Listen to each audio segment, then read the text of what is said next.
Eu sou Gerson Pires de Araújo. Trabalhei por 52 anos na obra adventista e desses 52 anos, 48 anos no setor de educação.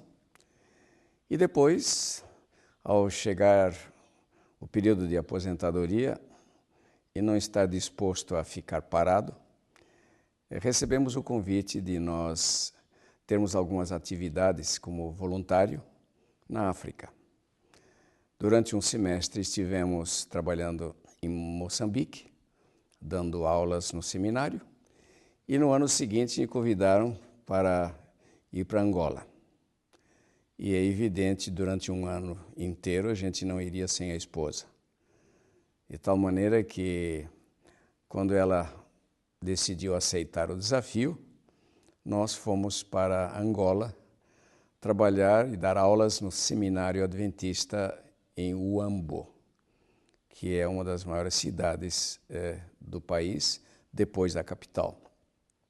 E lá nós estivemos trabalhando durante um ano, dando aulas no seminário e tendo algumas oportunidades de conhecer alguns outros lugares, até que um dia, conversando com o presidente da União, ele mencionou um fato que me fez lembrar quando eu era garoto de 14, 15 anos de idade, quando ele disse que numa missão a cerca de 160 quilômetros da cidade do Huambo, lá no alto das montanhas, nessa missão ainda caía maná, desde o ano de 1939.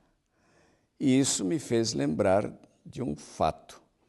Quando, na Casa Publicadora Brasileira, no final de 1948, eu li na Revista Adventista a história que havia ocorrido em 1939, nessa missão.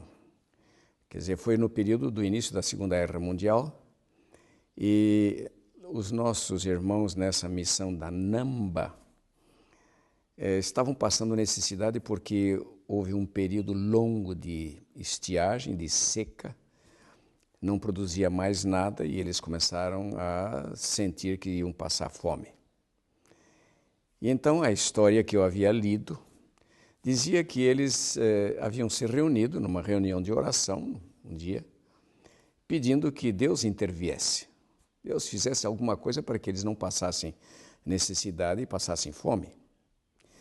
E interessante que quando terminaram aquela reunião de oração com um grupo de irmãos, e especialmente dirigido pela esposa do diretor da missão, porque ele estava ausente, estava em viagem, e ao terminarem a reunião de oração, a filhinha de 5 anos veio com uma porção de flocos brancos na mão, comendo. Então a mãe pergunta, escuta, filhinha, o que é que você está comendo? E ela responde, eu estou comendo maná, mamãe. E ela diz, como é que você sabe que isso é maná? Então a meninazinha disse, porque tem uns homens de branco aí fora que me disseram que Deus havia atendido a nossas orações e que isso que estava espalhado lá no chão era o maná que a gente podia colher e comer. E eu comecei, tá gostoso, né? E começou a comer o maná. E a mãe pergunta, e esses homens, onde é que foram? Que saíram, não viram mais nada. Ele disse, não, eles disseram que eu podia comer e tal, e foram embora.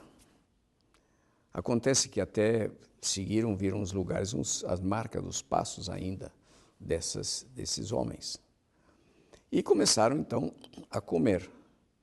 E durante todo o período de seca, que não veio mais chuva, eles tinham aquele maná todos os dias. E depois, das pessoas que estavam morando lá nos contaram que eles chegaram a colher baldes inteiros de maná para comer. E durante aquele período não faltou mais maná. Eles comendo.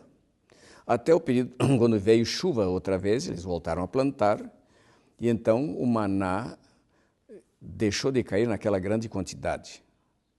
Mas continuou caindo em pequena quantidade durante todo esse período de tempo.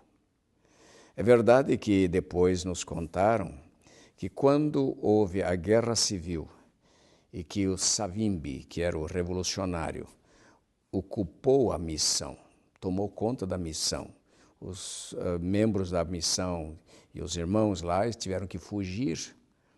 E ele, então, ficou lá fazendo da missão uma sede com seus soldados. Quando eles foram obrigados a retirar-se, por causa das batalhas e da tropa do governo, eles destruíram, derrubaram tudo o que tinha. E então, durante esse período em que eles estavam controlando e dominando ali, o maná não caiu mais. Quando terminou a Guerra Civil e que o governo restituiu os terrenos para a missão adventista, o maná continuou caindo outra vez, em pequena quantidade, e só num lugar específico, aproximadamente atrás da igreja, onde era a igreja. E depois eles construíram uma igreja nova e ainda o maná continuando a cair lá. Quando o pastor, presidente da missão, nos contou que ainda caía maná, a minha esposa, como toda mulher curiosa, né, disse, eu quero ver isso. Então, aconteceu que ele disse, olha, o que está caindo agora são só 2 vezes por semana, quartas e sextas. Eram justamente os dias que eu tinha que dar aula no seminário, então a gente não podia sair para verificar isso. Mas então a minha esposa disse, olha, mas nem que a gente vá ver o lugar onde cai, pelo menos para satisfazer essa curiosidade. E essa oportunidade de pelo menos ver o lugar. Acontece que nessa missão não tem estrada. É verdade, são 100 quilômetros primeiro, onde tem até a estrada asfaltada, depois um pedaço de estrada de chão, e o resto do caminho no alto das montanhas não tem mais estrada. É um caminhozinho lá no meio de pedregais e pirambeira e coisa que carro não entra. Ou caminhão ou 4x4. Ou então por helicóptero, mas na estrada não. Então, o presidente da missão conseguiu um irmão lá na cidade de Uambo que tem 4x4, né, uma picape, e resolveram nos levar lá num domingo pela manhã. E, sabe, levamos lá mais de 2 horas nessa estrada, tudo. E quando chegamos lá, era aproximadamente 11 horas da manhã. Naquele dia, os irmãos que fazem parte daquela missão estavam colhendo batatas. E diga-se de passagem, eu nunca comi batatas tão deliciosas. É uma coisa, um gosto diferente, uma coisa fantástica. Depois nos deram um saco de batata, de 150 quilos de batata. E nós trouxemos, distribuímos lá para professores, alunos no seminário e tudo. Mas quando nós chegamos e dissemos a eles que estavam lá colhendo que nós gostaríamos de ver onde caía o maná, um deles disse, não, eu vi que hoje ainda tem lá, caiu maná essa manhã cedo, essa madrugada caiu maná lá. Vamos lá. E agora imaginem essa curiosidade nossa, essa ansiedade para ver. Não é em grande quantidade, é um pouquinho espalhado, e eu fiquei olhando para ver se não havia uma explicação natural das coisas. Quem sabe caía de alguma coisa da árvore, porque uma parte da areazinha onde cai esse maná é embaixo de eucaliptos. E outra parte é fora, sobre um capinho, gramado assim. Então, nós começamos a pegar aquilo, são pequenos flocos, parecido com floco de pipoca branca, assim, e começamos a comer. E é interessante que o gosto é aquilo que a Bíblia diz.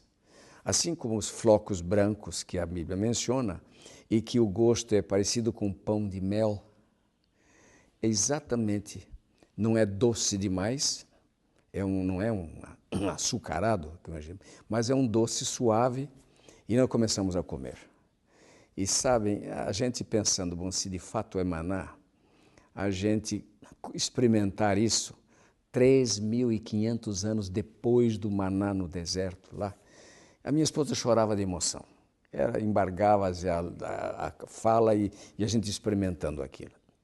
Então eu tive a ideia de guardar aquilo e apanhar um pouco e num guardanapo de papel, porque me disseram não adianta você pôr em plástico porque estraga, mas leve no papel. Então nesse guardanapo de papel eu juntei uma porção desse maná para trazer pelo menos de amostra para ver, mostrar alguma coisa. Para nós foi uma alegria de termos essa experiência. Bom, levamos de volta para o Huambo e um mês e pouco depois nós voltamos para o Brasil. É interessante que nós perguntamos para o pessoal como é que vocês veem, não se vê nada. Ninguém até hoje viu cair o maná. Só que quando amanhece o maná está ali presente. E então, para eles não precisam mais desse maná porque tem agora alimento suficiente. É feijão, arroz, milho, batata, né, que eles estavam colhendo e tal. Aliás, uma terra bastante fértil. E eu fiquei... Como se fosse o arco-íris, que é para mostrar para o povo Bom, que Deus ainda é... Isso, sabem, é uma das coisas que eu fiquei pensando. Por quê? Se não há necessidade de cair aquilo, e os irmãos depois contaram que naquela época, que ainda estavam, né, pessoas já de 50 anos e tal, eles disseram, não, nós colhíamos baldes cheios, que dava para todo mundo se alimentar. Nós não precisávamos ficar mais preocupados com a questão, porque nos alimentávamos disso. Então, nós trouxemos para o Brasil, mostramos para alguns que experimentaram, acharam de fato interessante esse gosto, né, de pão de mel. Então, eu passando por Brasília, fui visitar a Sociedade Criacionista, dos quais eu sou um dos fundadores e um dos membros, e mostramos para o presidente, Dr. Rui Vieira. E ele nos deu uma ideia. Deixamos uma pequena amostra lá, que ele tem lá uma demonstração do tabernáculo, não é? Ao lado, uma pequena urna ao lado da arca, pusemos lá um pouco de maná. Ele disse, por que você não experimenta fazer uma análise de laboratório? E então ele mencionou o seguinte, olha, eu tenho um amigo que é diretor do Laboratório de Espectrometria de Massa, que é um do melhor do Brasil, que está na Universidade de Campinas, lá perto onde você mora. Então, eu trouxe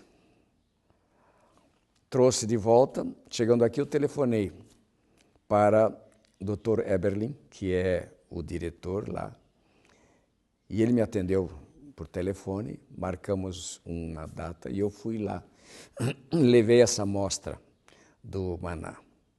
E ele ficou, pôs num reservatório, um tubo de vidro, disse, olha, com essa amostra eu sou capaz de fazer até 500 exames de análise diferentes. De maneira que eu vou verificar o que é, de que é constituído esse material, né? Ele é um membro da Igreja Batista, o auxiliar dele da Igreja Presbiteriana, até nós estávamos aqui os três, cada um de uma igreja evangélica diferente. E, bom, eu saí, fui para onde nós estamos morando agora, para Sobral, no Ceará, e algumas semanas mais tarde ele me manda um relatório oficial todo da análise de tudo o que foi feito e no final dando o resultado, com as conclusões a que eles haviam chegado dessa análise. E então, em resumo, ele disse, é constituído esse material de açúcar simples, quer dizer, frutose e glicose. Sais minerais, e mencionou aí os 7 ou 8 sais minerais diferentes, e traços de aminoácidos. Então ele diz, tudo é apropriado para a alimentação humana.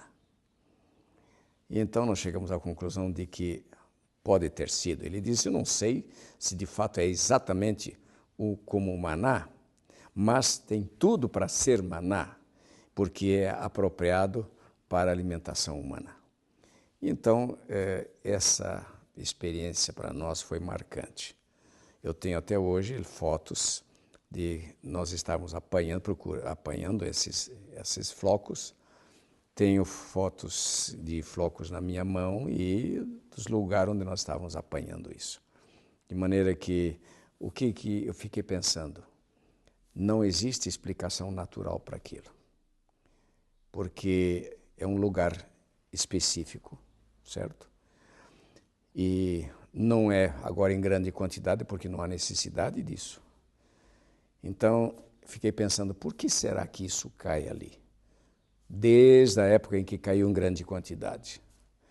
Para mim, ao analisar um pouco a maneira como Deus trata dos seus filhos, para mim é que Deus ainda quer dizer o seguinte: meus filhos, se você um dia passar necessidade, não temas, não tenha preocupação, porque eu vou te sustentar. E me fez lembrar daquela passagem da Bíblia que diz que suas águas, né, seu pão e suas águas serão certas. Não importa o que venha, desde que nós somos filhos de Deus, confiamos nele inteiramente, que nós não vamos morrer de fome. De maneira que essa história do maná, para mim, é marcante. Foi uma das experiências marcantes que eu tive lá em Angola. Depois de trabalhar todos esses anos na obra, né, essas experiências maravilhosas que a gente vê. Eu tenho um filho que é missionário lá na África já por 26 anos. E ele diz que grandes tentações há exatamente em certos lugares, muita feitiçaria, muito problema desses, mas que Deus também tem a sua manifestação de poder e que ninguém precisa temer desde que nós nos entreguemos totalmente a Deus. De maneira que para mim é um privilégio e uma alegria poder partilhar isso com aqueles que nos estão presenciando. Obrigado pela atenção.